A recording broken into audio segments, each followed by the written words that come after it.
Finished moving yet, Charles? My father-in-law mutters without looking at me. Though he doesn't call anyone by name, it's clear he's addressing me. It's his usual arrogant tone, thinking he's the only one who matters. I put up with it until now, but I can't take it anymore. I stop wiping the table and glare at Charles, who wasn't even looking at me. I'll be out by today, I answer. Charles laughs in satisfaction. You really were just a parasite and trash. I'll feel so refreshed once you're gone. He must be thinking life will return to normal now that things are going his way, oblivious to how much his lifestyle has changed over the years. My name is Grace. I turned 40 this year.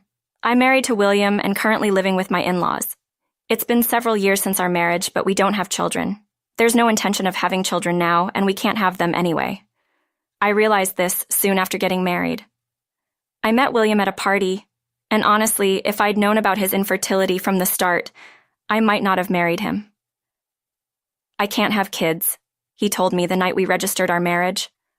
I felt like I'd fallen into a pit of despair. We had talked about building a bright future together, having maybe 2 kids, wondering what to name them. William even helped pick out names for our future children. All of that was a lie. Well, not exactly a lie. William probably did want kids, and had thought about names despite knowing he couldn't have them. Isn't that the ultimate betrayal? I married him believing we would build a happy family together. I was completely deceived by William, who I trusted implicitly.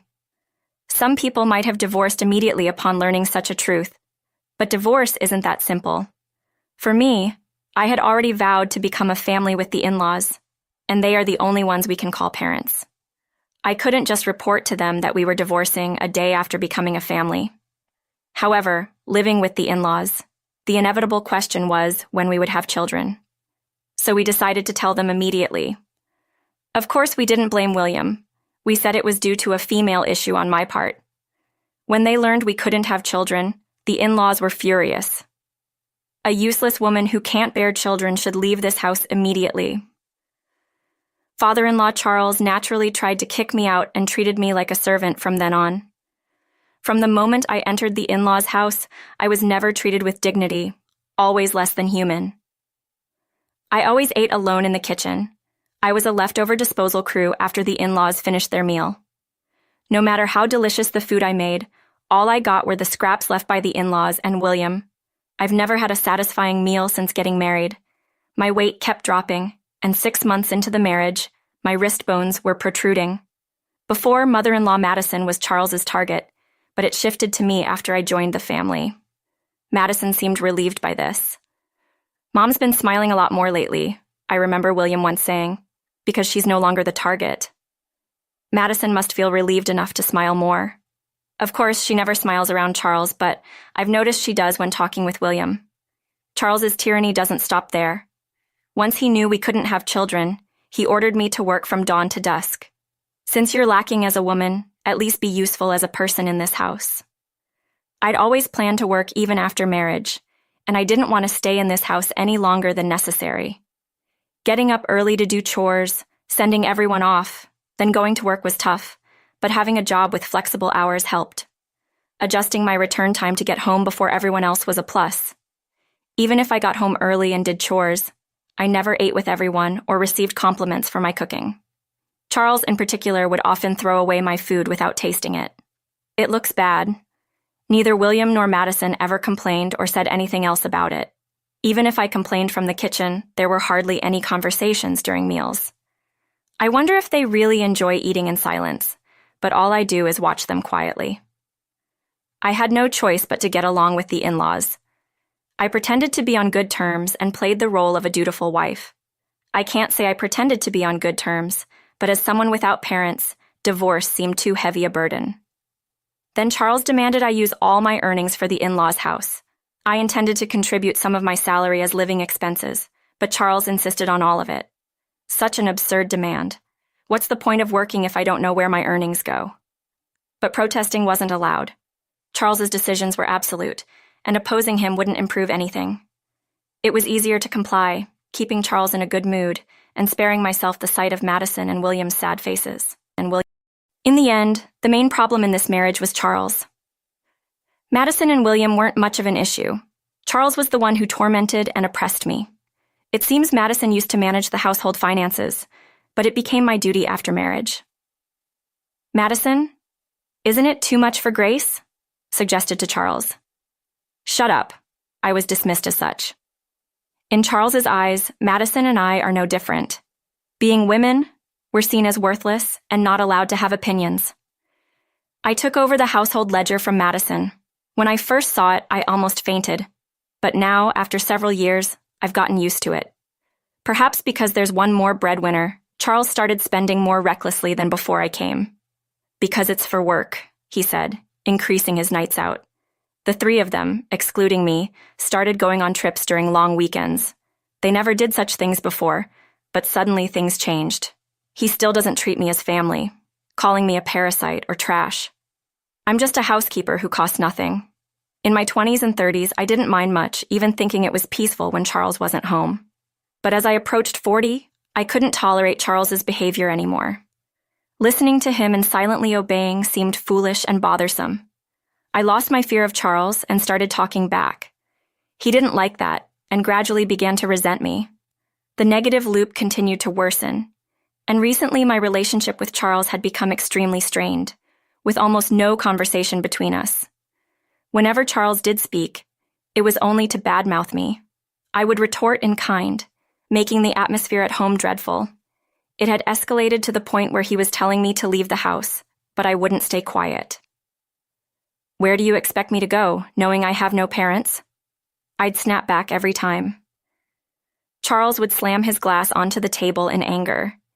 He'd broken so many glasses this way that I lost count. Why should I have to think about that? A woman like you shouldn't talk back to me. Madison and William would quickly leave the room, sensing another outburst. Once it got to this point, it was Charles's show. You don't appreciate that you're allowed to stay in this house. Don't get too high and mighty, you parasite. He would start complaining, face redder than when drunk. We've had this conversation hundreds of times. I was tired of being yelled at. Usually I would give in and apologize. I'm sorry. But that day was different. You better stop saying things like that, Charles.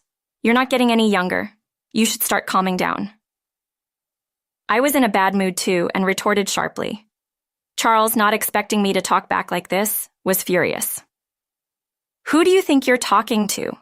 I am the master of this house. A wife like you shouldn't have opinions.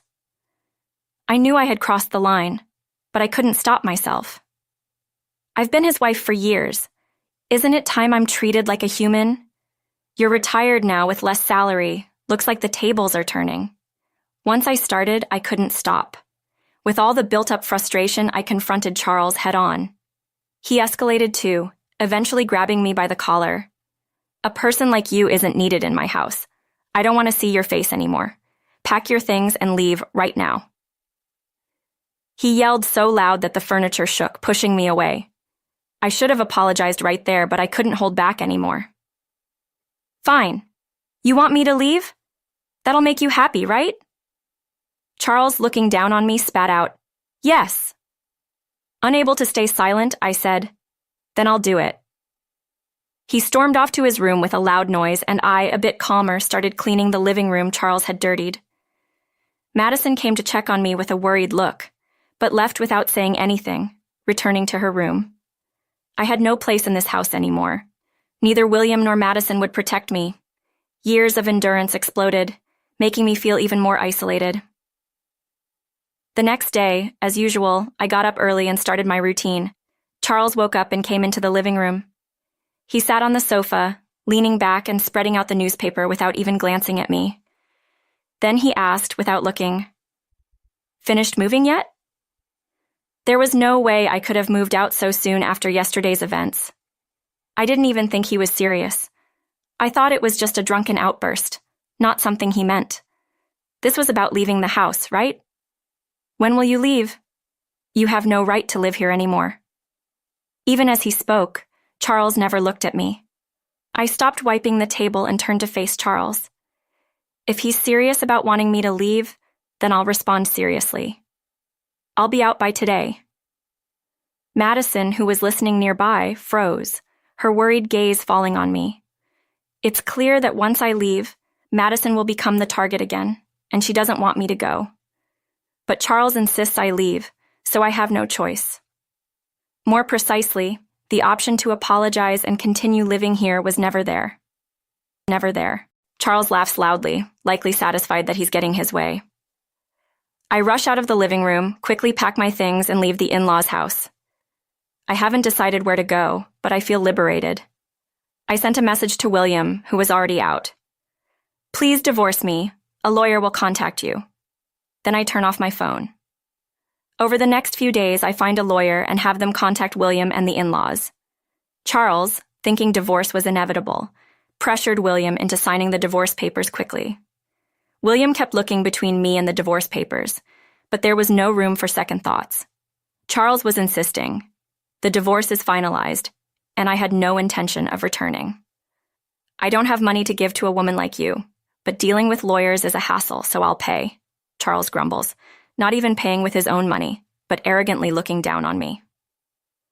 The lawyer smiles wryly at this. William seems reluctant to pay, but signs the agreement under Charles's glare. I sign in front of the lawyer, and the divorce is finalized. We complete the distribution of property. It was worth paying for a lawyer, and I can claim a settlement for Charles's harassment. I had recorded it. It was worth paying for a lawyer instead of fighting alone. Charles, caring about his public image, avoids any complications by involving lawyers. I managed the household finances, so I knew exactly how much money Charles had. That's why I was able to suggest an amount he could just about afford. With the property distribution and harassment settlement paid in full, I started a comfortable life in my apartment. I used to hate being alone before marriage, but after living with the in-laws and getting divorced, I've come to cherish my own time. I cook meals for myself, enjoying the peace without anyone complaining. One day, about 3 months after the divorce, Charles calls repeatedly. Assuming it's nothing good, I don't answer, but he's persistent. While fiddling with my phone, I accidentally answer. What have you done to my house? I instinctively move the phone away from my ear. His voice is so loud even without speaker mode. What do you mean? I haven't done anything. I just left the house like you said. But Charles isn't satisfied with my answer and continues yelling. How can you say you've done nothing? Why am I getting notifications that withdrawals can't be made since you left? Ah, so he's upset because he's been notified about issues with withdrawals and thinks it's my fault. I don't know. I didn't add anything. I managed everything as you instructed and paid everything due. I start to enjoy realizing why Charles is angry. My grin widens, glad he's not here to see it. That's impossible. Before you came, we managed with mine, Madison's, and William's salaries. How much were you earning anyway? I remember I never showed Charles my salary details. $45,000 take home. Charles makes a sound like a squashed frog and then falls silent. In fact, my job is in sales at an investment trust company. Most of my salary was commission-based, dependent on how much return I could generate for investors, but much of it vanished due to Charles's extravagant spending. However, I had invested the inheritance from my parents, which brought in some income. It wasn't much, but it helped with living expenses. I used that income to buy things I needed, but the distribution of property only involved William's savings. This was because only the shared property acquired during our marriage was eligible, so the inheritance from my parents and its earnings were not part of the distribution. Since I had used all earnings during the marriage for living expenses, I had no savings these years. The Charles family spent money like water without knowing I was compensating for it. You said you managed before marriage, but was it the same standard of living? As I pressed on, Charles finally began to get angry. Don't joke. Then keep contributing money to our house. You're the one who ruined it, so you should take responsibility. I couldn't help but laugh at Charles's absurd words. I could see Charles's face turning red and yelling. What's wrong? What are you talking about? You told me to leave, remember? I did just that. Why should I, no longer a family member, give you money? I answered, half laughing, and then heard something break on the other end. Charles must have thrown another tantrum. The thought that I no longer needed to clean up after him made me even wish he would break more. Besides, we're strangers now, not family, not anything. Please don't act like family now. Manage your own finances. I left you just enough to live, right? With that, I said goodbye and hung up. I expected more calls, but none came. I thought maybe he was remorseful, but apparently that wasn't the case. Perhaps he felt ashamed of not being able to make payments, ordering William and Madison to borrow money from financial institutions to cover the costs. Payments were made, but it led to debt repayments. Unwilling to change their lifestyle, they continued living as when I was there. If you live like that, you won't be able to make regular payments or repay your debts. Unable to meet regular payments and debt repayments, they accumulated more debt every month. I heard about this when William contacted me, pathetically considering reconciliation. Moreover, William, I'm cutting ties with Dad, so let's get back together, he even said. How can he say that now when he never stood up for me against Charles's harassment? I chose to stay with William, even knowing we couldn't have children, but he never protected me. I have no intention of returning to him. He might have felt suffocated by Charles, but that's no longer my concern. I wish they realized the extent of their actions and suffer. Now the in-laws are struggling with debt, but can't reduce their lifestyle standards. Charles is now a contract worker with a reduced salary, and Madison and William have started part-time security jobs. It's not just Charles, it's Madison and William too. Despite being at their limit, they won't lower their living standards. I used to be desperate to protect William, but now I live for myself. At 40, having children might be difficult, but I'm open to the possibility. Before the divorce, waking up was a chore, but now I wake up feeling refreshed. I look forward to a better